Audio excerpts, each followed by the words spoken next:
It is when one comes to the medical sciences that the translator finds himself in a really embarrassing position. Medical texts bristle with technical terms for which no equivalents in Western languages exist, some being ordinary words like han, cold, used in a highly technical sense, others specially constructed ideographs, often using the disease radical, for example, yi, infectious epidemic illness, muer or yao, malaria-like fevers, or li, dysenteries of various origin. The keywords of the highly systematized medical philosophy are the most difficult, for even Chinese lexicographic works do not dare to define them, since it was always expected that physicians would acquire their correct usage during long apprenticeship. Nowadays, to be sure, there are many works produced by the schools of traditional medicine in China which help to expound the terms, though not, of course, to translate them. Since there can be no exact equivalents in the Western world, where the evolution of physiological and medical thought followed very different courses, my collaborators, especially Dr. Lu Guizhen and I, are adopting a new technique in translation, i.e., constructing an entirely fresh series of words of art from Greek and Latin roots, designed to express the innermost senses of the Chinese medical terms, and then using them systematically. Note: for example, we composed the word enkimoma. See Science and Civilization in China, Volume 5, Part 5, pages 27 and following. All other possible procedures are open to the gravest objections. To leave the terms untranslated makes the result unreadable. To translate them by mechanical use of the dictionary makes it archaic, quaint, and ridiculous, as well as incorrect, while to seek to replace them by modern technical terms in current use is liable to distort the traditional ideas in a very dangerous way. The effect of our method is to make the medieval Chinese physicians talk like 16th and 17th century European medical writers, Ambrose Paré or Thomas Willis, in the same genre as it were, but obviously in a completely different tradition, and this is just the effect desired. Now, what all this essentially means is that the medical philosophies and theories of China and the West are by no means as yet mutually expressible, so that we have a situation quite different from what pertains in the inorganic and the simpler organic sciences. Indeed, there are important technical terms in Chinese medicine, such as shu and xi, piao and li, which almost defy any rendering in a Western language. Almost, but, we believe, not quite. Note: thus we propose for their equivalents respectively eremotic, pleurotic, petefact, and subdite. Needless to say, the systematic use of such language in the translation of medical texts will be preceded by a deep analysis of the content of the Chinese terms and a semantic justification of the linguistic components chosen in the construction of their equivalents. Obviously, the whole task is one of extreme difficulty, not only because of the conceptual discordance between the cultures, but also because naturally Chinese medical terminology changed slowly through the centuries. Nevertheless, the ideas can, we believe, be harmonized if sufficiently understood, and there is a sufficient consensus in the language of Chinese medicine to allow of first approximation Greco-Latin equivalents to be very widely valid. End of note. Such considerations came very prominently to mind during the discussions which Dr. Lu and I had with Professor Chen Pangshen, the eminent historian of medicine, and other colleagues in Peking in 1958, and it was out of them that the ideas expressed in the present paper first arose. One finds oneself obliged to speak, as herein I do, of modern Western medicine. It is not fair to call it just Western, as if it was wholly on a par with Chinese or Indian medicine, because it is palpably based on modern science in a way which the medicine of the non-European civilizations is not. But it is equally unfair to call it blandly modern medicine, because that implies that no non-European civilization has anything to contribute to it. On the contrary, truly modern and ecumenical medicine will not come into being until all these contributions are gathered in. Therefore, I contrast modern Western with Chinese traditional medicine. Let us now examine more closely the transcurrent points rather than the fusion points. One can hope, I believe, to define a certain number of moments in history when modern science as we know it in the West since the time of Galileo took clearly and decisively the lead over against Chinese science. One has to remember, of course, the earlier situation pertaining in the Middle Ages, when nearly every science and every technique, from cartography, see Science and Civilization in China, Volume 3, pages 525 and following, end of note, to chemical explosives, Science and Civilization in China, Volume 5, Part 7, end of note, was much more developed in China than in the West, from the beginning of our era down almost to the time of Columbus. Chinese science and technology had very often been far ahead of anything that Europeans knew. Just to take only one or two examples, seismology was cultivated in China generations before the West. Chang Heng in the 2nd century AD devising apparatus for locating the azimuth direction of the epicenter and recording the force of the shock. Note, Science and Civilization in China, Volume 3, pages 626 and following. End of note. So also, while the Roman agriculturalists despaired of classifying and describing soils, the Chinese equivalents before the 2nd century AD had brought into use more than 50 definable pedological terms, at the same time laying the foundations of all ecology and plant geography. Note, there are good studies in Chinese of this birth time of pedology, ecology and plant geography, but little in Western languages. See, however, Science and Civilization in China, Volume 6, Part 1, pages 56 and following. End of note. Or again, nobody in Europe, that Europe of the later boasted iron horse and irresistible ironclads, could reliably obtain a single pig of cast iron until about 1380 AD, while the Chinese had been great masters of the art of iron casting ever since the 1st century BC. Note, see Needham, 1958b. End of note. The standard method of interconversion of rotary and longitudinal motion, the eccentric, connecting rod and piston rod assembly, was not known in Europe before about 1450 AD, but it had been fully at work in China since 970 AD, and the combination of the first two components of it goes back there to 600 AD at least. Note, see Science and Civilization in China, Volume 4, Part 2, pages 369 and following, 380 and following, Needham, 1963. In Science and Civilization in China, about 2 centuries of priority could be substantiated by the discovery by Cheng Wei of a scroll painting of around 970 AD by Wei Shen, depicting a large water mill, which includes a reciprocating bolter, gives about 5 centuries. As for the connecting rod and eccentric only, see Science and Civilization in China, Volume 4, Part 2, page 759. End of note. This is why I have elsewhere said that Chinese physical science obtained a Vincian but not a Galilean level. Note, Science and Civilization in China, Volume 3, page 160. End of note. When then can we find these turning points of transition, these transcurrent points as I call them, when modern science and technology originating in the West decisively took over from the Chinese level? In the case of mathematics, astronomy and physics, I think one can say that it happened almost at the same time as the fusion point, or only a very short time before.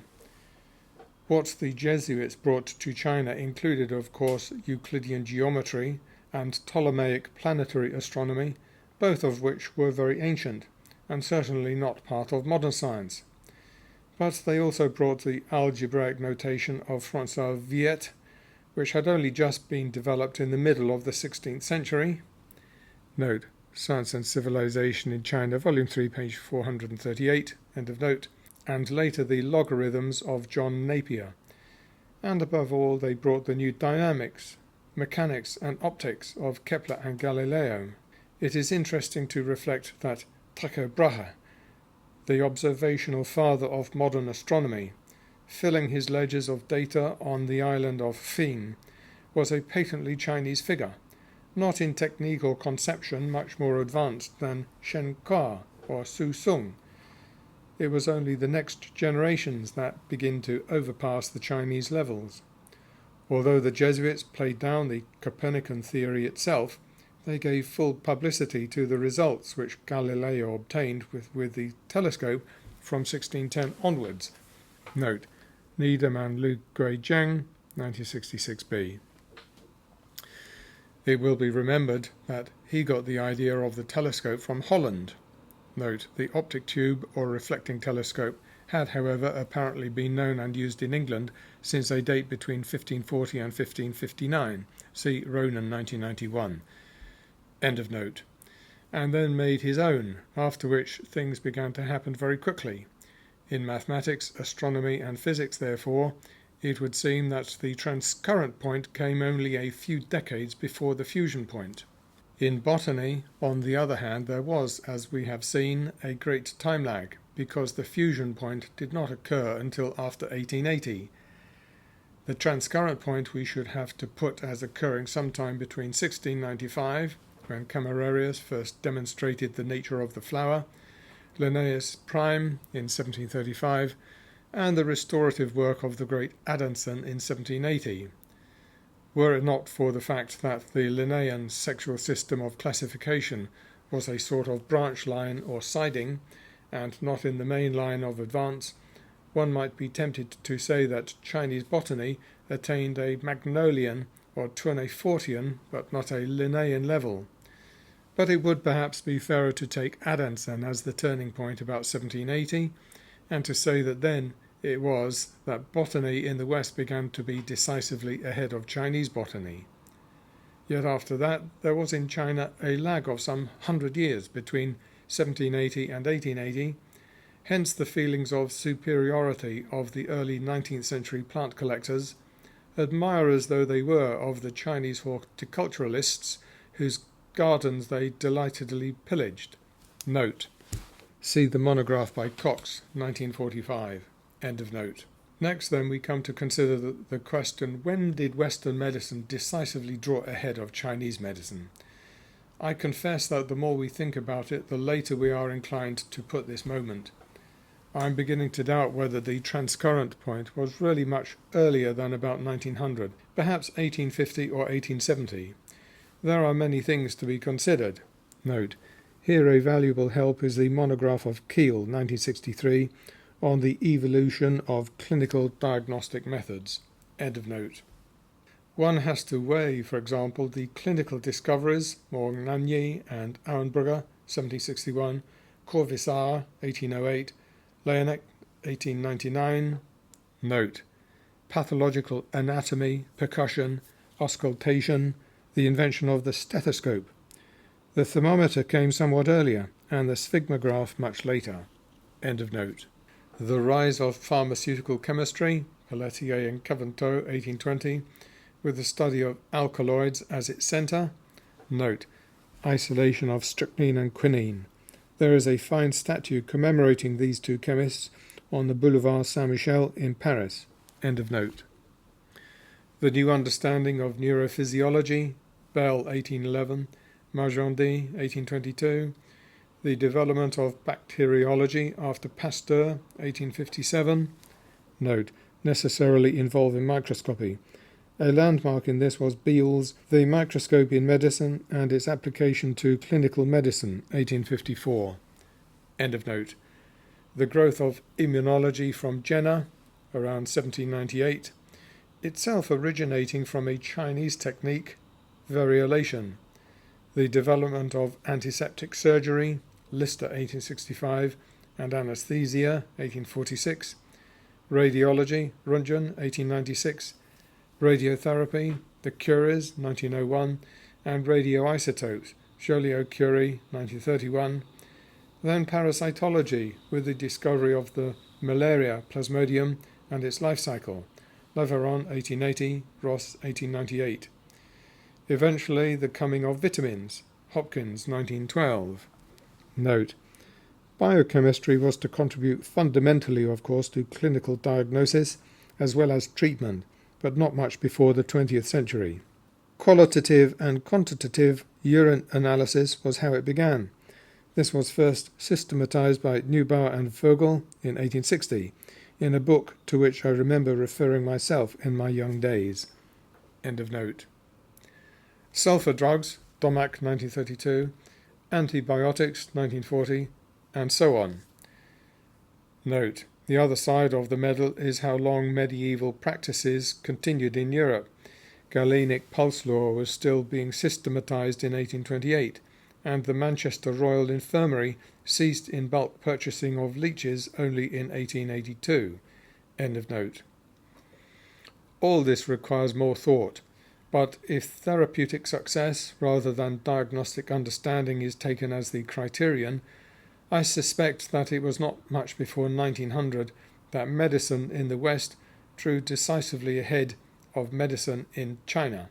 Note: to take two last examples, the electrocardiogram dates only from 1903 and the electroencephalogram only from 1929.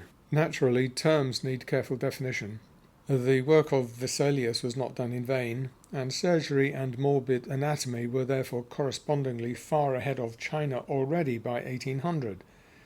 It may well be that all the sciences basic to medicine were much more advanced throughout the 19th century than what was known in China, and this must certainly be true of physiology as well as anatomy. Yet from the point of view of the patient, these branches of knowledge were rather slow in application. So that if we judge strictly clinically, the patient may not have been much better off in Europe than in China before the beginning of the 20th century. Note: in 1826, the year of Laennec's death and the appearance of D.M.P. Martinet's significant Manuel de Pathologie, the basic sciences, says Keel, received more lip service than application in the practice of medicine, even in France, where there was most awareness of their value. End of note. In one single day in 1890, my father, himself a physician, lost both his first wife and beloved teenage daughter of diphtheria, no antitoxin being then available, though in later years he could constantly use it. I mention this family tragedy in order to emphasize that it may be an entire illusion to suppose, as so many do, that European medicine enjoyed a serene superiority over Chinese medicine throughout the 18th and 19th centuries. The enteric fever of the Boer War could be another striking example. So when one finds a traveller like Dr. Dinwiddie, who accompanied the Macartney embassy to China in 1793, putting on airs of great superiority about Chinese science and medicine, one realizes today that he had very little reason for being so pleased with himself. Note: a fortiori his even more self-satisfied colleague, the surgeon Dr. Gillan. See the papers of the Macartney embassy recently published by Cranmer Bing, 1962. End of note. By 1900, of course, perhaps even by 1870 or 1885, there were very good and solid reasons. But if the changeover or transcurrent point came so late, what is certain is that the fusion point has not even yet been attained. Indeed, many decades must doubtless pass before this is achieved. Today, the traditional medical doctors in China are working side by side with what we may call the modern Western physicians in full cooperation. Note: this raises questions about traditional Chinese conceptions of clinical diagnostic method, regimen and therapy, as well as the nature of the medical philosophy itself. We cannot go into these here, but must refer the reader to Science and Civilization in China, Volume 6, Part 6. In the meantime, we may cite as the least misleading among Western books about Chinese medicine the following publications: Hume, 1940, Morse, 1934, Bow, 1965, Palos, 1963, Chamfrol and Ong Kang Sam, 1954. End of note. This is a very remarkable fact, which my collaborators and I have ourselves seen in 1952, 1958 and 1964.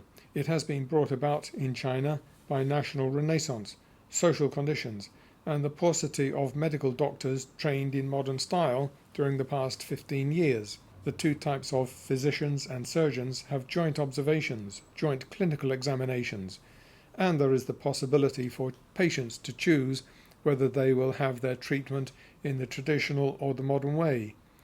In other cases, the physicians themselves decide which is best and proceed to apply it. And if one reads the Chinese medical journal, for example, carefully, one will find certain fields, as for instance the treatment of fractures. Note: see the series of papers by Fang Xian Chen et al. 1963 to 1964, where prolonged consideration has decided that, in fact, there were many valuable features in the traditional methods, and what is in use now is a combination of the two, the Chinese and the Western. Such fusion is going to happen more and more, giving rise to a medical science which is truly modern and ecumenical, and not qualifiedly modern Western. Here is only one example of it. Now I shall say briefly something more on the question of acupuncture. As is generally known, this is a method of therapy developed some 2,000 years ago, which involves the implantation of very thin needles into the body in different places, according to a scheme or chart based on traditional physiological ideas and thoroughly systematized at an early date, certainly by the Tang and Song periods. Note: though there are many more recent books in Western languages, those of Solier de Morand, 1939, have not been superseded. From 1901 he studied directly under two eminent physicians named Yang and Chang respectively at Peking and Shanghai, and 30 years later, on returning to France, he set forth at length the classical system of acupuncture. Among the writings derivative from this tradition are those of Barateau, 1942, and the Leverne, 1947. Since then, several different strains of transmission have led to Europe. From Formosa, the influence of Wu Hui Fing has generated the books of Levier, Moss, and the Lawson Woods. From Vietnam, that of Nguyen Van Ha has affected those of Mann. Japanese studies have also exerted influence in Europe, Nakayama and Sakurazawa. In approaching acupuncture through the works of representatives of the present-day European practitioners, some reserve should be exercised, for a. very few of them have had linguistic access to the voluminous Chinese sources of many different periods. b. It is often not quite clear how far their training has given them direct continuity with the living Chinese clinical traditions. c. The history in their works is generally quite unscholarly, and accounts of theory very inadequate. And d. Their works are naturally much influenced by Western concepts of disease etiology and semiography, so that they seem not to practice the classical Chinese methods of holistic classification and diagnosis. Nevertheless, pending the historical and theoretical account which we ourselves hope to give in Science and Civilization in China, Volume 6, Part 6, this literature has its value. A brief and anonymous but authoritative statement issued by the National Academy and Research Institute of Chinese Traditional Medicine at Peking a few years ago is an important document. End of note. We ourselves have seen the way in which this implantation of needles is done, attending acupuncture clinics in several Chinese cities. The method is still used very widely indeed in China at the present day. The problem arises of how its action can come about, and one may say without fear of contradiction that there are dozens of laboratories in China and Japan at the present day which are actively working with modern methods of a physiological and biochemical character to elucidate what happens. There are many possibilities. For example, that the stimulation of the autonomic nervous system by this method may increase the antibody titer in the blood, or increase the cortisone production by the suprarenal cortex, or it may exert a neurosecretory influence upon the pituitary gland. a wealth of experimental approaches lies open. Note: it is hard to give any adequate references here since so much of the literature is published in Chinese and Japanese, and in journals both difficult of access and not sought after by Western medical libraries. Much time must yet, I fear, elapse before all this is digested into a form available to the world scientific and medical public. End of note. Moreover, it must be recognized that the acupuncture system connects in many ways with assured facts in neurophysiology, notably the head zones of the skin in mammals, which are related with specific viscera, and the remarkable phenomena of referred pain. No one will ever really know the effectiveness of acupuncture or the other special Chinese treatments until accurate clinical statistics have been kept for several decades. The Chinese are not getting around to this at the present time, 1967 editor's note, because the practical job of looking after the health of 700 million people does not readily permit it. But I have no doubt that within a century accurate clinical statistics will be kept, and this will be a fundamental contribution to our knowledge of traditional Chinese medicine. A view commonly expressed, mostly by Westerners, is that acupuncture acts purely by suggestion, like many other things in what they often call fringe medicine. This is, I believe, a question of what one might call relative credibility, or perhaps the calculus of credulity, a choice of what is the most difficult thing to believe. I must say that to my mind it is more difficult to believe that a treatment which has been engaged in and accepted by so many millions of people for something like 20 centuries has no basis in physiology and pathology than to believe that it has been of purely psychological value. Of course, it is true that the practices of phlebotomy and urinoscopy in the West had exceedingly little physiological and pathological basis on which to sustain their extraordinary and long-enduring popularity, but none of these had the subtlety of the acupuncture system. Possibly bloodletting had some slight value in hypertension, and extremely abnormal urines could tell their story, but neither contributed much to modern practice. Note: on these see the books of Keel 1963 and Bockbank 1954. Keel rightly congratulates the ancient Chinese on their freedom from magico-religious concepts of disease, though he calls their traditional medical philosophy metaphysical. But he might have added that they were also always free from that individual genethliacal astrology which played so painfully prominent a part in medieval European medicine, as he himself shows. End of note. I can only say that for my own part I find the purely psychological explanation of acupuncture much more hard to credit than an explanation couched in terms of physiology and pathology. Animal experiments, where the psychological factor is ruled out, support this opinion. My own view is that in due course the scientific rationale of the method will be found, but until it is, Chinese and modern Western medicine will not have fused. Something more remains to be said about the theoretical setting of acupuncture and other traditional methods, such as the medical gymnastics, for example, which originated very early in China. Note: C.F. Dudgeon, 1895. End of note. I have in mind the relative value placed in Chinese and Western medicine on aid to the healing power of the body on the one side and a direct attack on the invading influences on the other. Now, in Western medicine and in Chinese medicine alike, these conceptions are both to be found. On the one hand, in the West, besides the seemingly dominant idea of direct attack on the pathogen, we have also the conception of the via medicatrix naturae, which my father was always telling me about when I was a boy. For resistance and the strengthening of resistance to disease is an idea strongly embedded in Western medicine from Hippocrates and Galen onwards. On the other hand, one can also confirm that in China, where the holistic approach might be thought to have dominated, there was the idea of combating external disease agents, whether these were sinister pneumata, the sheer qi from outside of unknown nature, or whether they were distinct venoms or toxins left behind, for example, when insects had been crawling over food. This is a very old conception in China, so that the combating of external agents was certainly present in Chinese medical thought too. Note, see Needham and Lu Guizhen, 1962, end of note.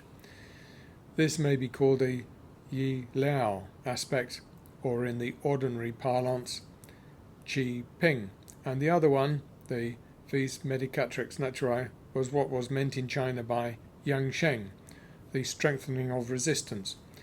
Nevertheless, I think it is clear that whatever the acupuncture procedure does, it must be along the lines of strengthening the patient's resistance, e.g. by increasing the antibody or cortisone production, and not along the line of fighting the invading pneumata or organisms, venoms or toxins, i.e. not the characteristic antiseptic attack which naturally has dominated in the West since the time of origin of modern bacteriology. This is shown by the significant fact that while Westerners are often prepared to grant value to acupuncture in affections such as sciatica or lumbago, for which modern Western medicine can do very little anyway, Chinese physicians have never been prepared to limit either acupuncture or the related moxa, mild cautery and heat treatment, to such fields.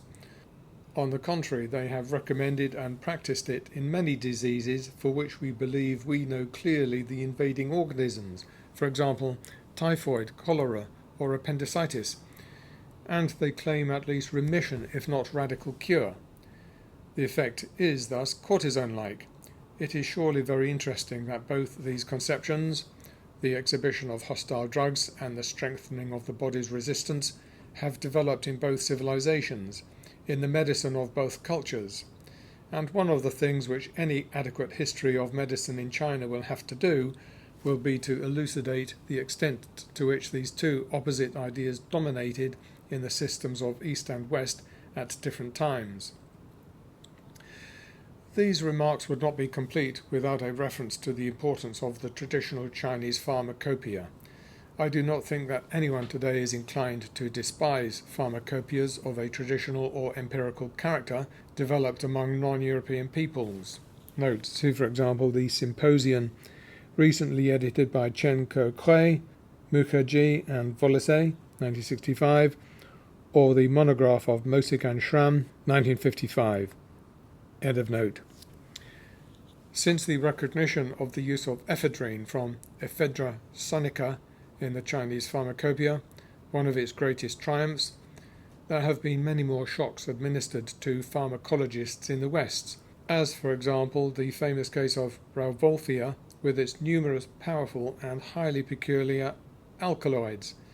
I suppose that the whole modern science of chemotherapy has been closely connected with, if not directly dependent on, the investigation of naturally occurring drugs of an alkaloidal or otherwise highly complex organic character.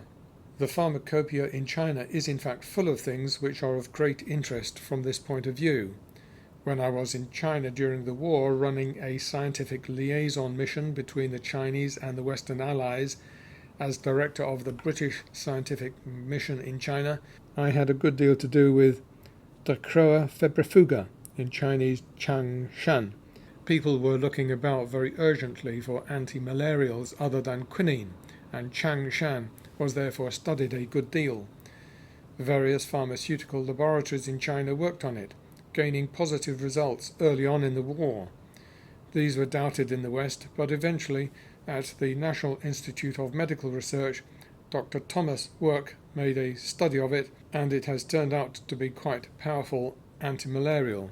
Note, see Chang Changshao, 1945, Fu Fengyong and Chang Changshao, 1948, Chang, Fu Huang and Wang, 1948, Tonkin and Work, 1945, Duga and Singleton, 1953. End of note. Its interest is indeed somewhat impaired by a variety of side effects, presumably due to other substances present, but if the active principle could be purified, I am not quite sure how far this has been done, it could be a valuable medicament. The naming of plants in the Linnaean system after personal names is often regarded as very modern, but sometimes the names of particular people were given to drug plants in China too. There is one, for example, called Shi Chun Tzu, named after a physician, Kuo Shi Chun, who studied and used it in the Wu Tai or Tang period about the 10th century AD. This is Quiscalis indica or Rangoon creeper, a really valuable anthelmintic, especially in pediatric use, and still employed today on a wide scale. If we may now sum up the results of our meditation so far, we can make a very simple table to assemble certain figures that have been mentioned and to accompany figure 7. Mathematics, astronomy, physics, transcurrent point 1610, fusion point 1640, lag in years 30. Botany, transcurrent point 1700 or 1780, fusion point 1880, lag in years 180 or 100. Medicine, 1800, 1870 or 1900, fusion point not yet, lag in years not yet known. From this one might be tempted to deduce quite tentatively a law of ecumenogenesis, which would state that the more organic the subject matter of a science, the higher the integrative level of the phenomena with which it deals, the longer will be the interval elapsing between the transcurrent point and the fusion point, as between Europe and an Asian civilization. If this were in general principle right, one might try to test it by looking into the history of chemistry in East and West, for which one would expect a figure intermediate between those for the physical sciences and the botany.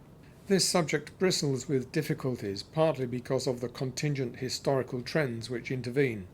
Chemistry, as we know it, is of course a science like that of the branch of physics which deals with electricity, wholly post-Renaissance, indeed 18th century in character. The prehistory of chemistry goes far back into antiquity and the Middle Ages, and it does so in China, at least as much as in the West. Note: see Science and Civilization in China, Volume 5, Parts 1, 2, 3, 4, 5, 6, 7 and 9, of which are already published. I may also refer to the pioneer book of Li Qiaofeng, 1948, Studies of Particular Fields Reach, as usual, a more scholarly level. See, for example, Dubs, 1947, Sivin, 1965, Ho Ping Yu and Needham, 1959c, Chao Thien Chin, Ho Ping Yu and Needham, 1959. The brief chapter in Leicester's 1965 handbook is balanced and perceptive. See also the monograph of Eliade, 1956, full of insights. End of note. In the West there were first the medical orifices of Alexandria, and in the East at the same time the pharmaceutical alchemists of China. Note: these terms are words of art. The Greek orifices were orifictors, imitating gold but not believing that they could make it from other substances. But the essence of alchemy is macrobiotics, the chemical search for means of longevity and material immortality, and the combination of this with belief in aurifaction was fundamentally Chinese. End of note. There is overwhelmingly strong ground for believing that Arabic alchemy was influenced from China. Even the very name is probably Chinese in origin. Note: etymologies of chem from Greek or Egyptian roots having long been notoriously unconvincing. Its derivation from Chinese qin, gold, or qinyi, gold juice, was suggested independently in 1946 by the writer Needham, 1946, and Madi Hassan, 1962, who since then has elaborated the equation in many papers. This view has now gained general acceptance, see e.g. Dubs, 1961, and Schneider, 1959. End of note. And that it handed on its alchemical afflatus, coupling the art of making gold with that of finding the elixir of immortality, to the European alchemists of the 10th to the 15th centuries AD, whose triumphs included the discovery of alcohol. Note: cf. the masterly little books of Sherwood Taylor, 1959, and Homeyard, 1957. See also Partington, 1961. End of note. Vast treasuries of Chinese alchemy from the 3rd to the 14th centuries AD, are contained in the Tao Chang, or Taoist patrology, and besides all this there are rich texts of other genres which tell of metallurgy and the chemical industries. When Paracelsus in the 16th century AD inaugurated iatrochemistry, he was only copying unknowingly in Europe just what had come about in China somewhat earlier, with the difference that in that culture there had never been any prejudice against mineral remedies. So brilliant was the iatrochemical period in China, 11th to 17th centuries AD, that it has been possible to show how the adepts of those times were able to prepare mixtures of crystalline steroid sex hormones and use them for therapy in cases for which they are normally prescribed today. Note: see Lu Guizhen and Needham, 1964. End of note. But all this was not theoretical modern chemistry. The foundations of this were laid, as everyone knows, during the later 18th and early 19th centuries, with the exploration of the nature of gases by Priestley and others, 1760 to 1780, the revolution in chemistry, effected by Lavoisier, 1789, and then the atomic theory of Dalton, 1810, followed by the far-reaching insights of the founder of organic chemistry, Justus von Liebig, 1830 to 1840. Note: cf. the usual accounts. Thorpe, 1921, Lowry, 1936, Partington, 1957. End of note. This was already the beginning of the Opium Wars and the Taiping Rebellion, but as soon as quiet recurred in China and modern science was able to strike roots again, chemistry in its new forms was introduced. There were no obstacles to fusion because there had been no competing Chinese theories in the past. Note: this does not mean that there were no theories in Chinese alchemy and chemical industry, but they always remained essentially medieval in type. Cf. Hopingu and Needham, 1959c. End of note. The basic facts of chemical change which alchemists, industrial theories and medical doctors had long known fitted simply into the new explanations, the superiority of which over the traditional yin and yang and five-element theories was much more obvious here than in physiology or medicine. Modern chemistry was taught at all the Chinese universities after 1896, and books on it had been published by the translation department of the famous Qiangnan Arsenal from the time of its foundation by Ting Ji Chang in 1865 onwards. Private institutions such as the Kouqi Shuyuan at Shanghai, which opened in 1874, also propagated chemical knowledge. Note: this was headed for a time by Wang Thao, the Chinese collaborator of the great sinologist James Legge. End of note. It may therefore be quite fair to set a period of some 80 years, say between 1800, the approximate transcurrent point, and 1880, the approximate fusion point, as the time elapsing.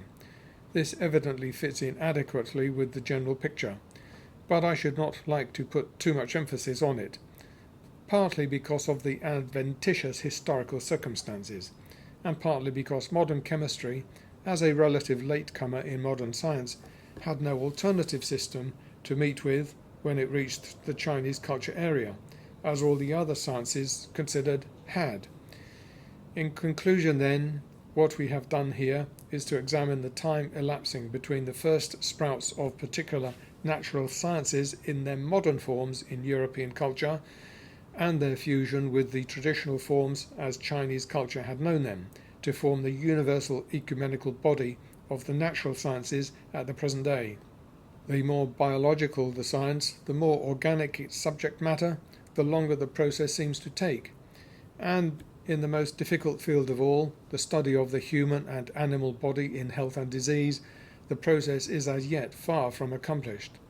Needless to say, the standpoint here adopted assumes that in the investigation of natural phenomena, all men are potentially equal, that the ecumenism of modern science embodies a universal language that they can all comprehensibly speak, that the ancient and medieval sciences, though bearing an obvious ethnic stamp, were concerned with the same natural world and could therefore be subsumed into the same ecumenical natural philosophy, and that this has grown and will continue to grow among men, pari passu with the vast growth of organisation and integration in human society, until the coming of the World Cooperative Commonwealth, which will include all peoples as the waters cover the sea.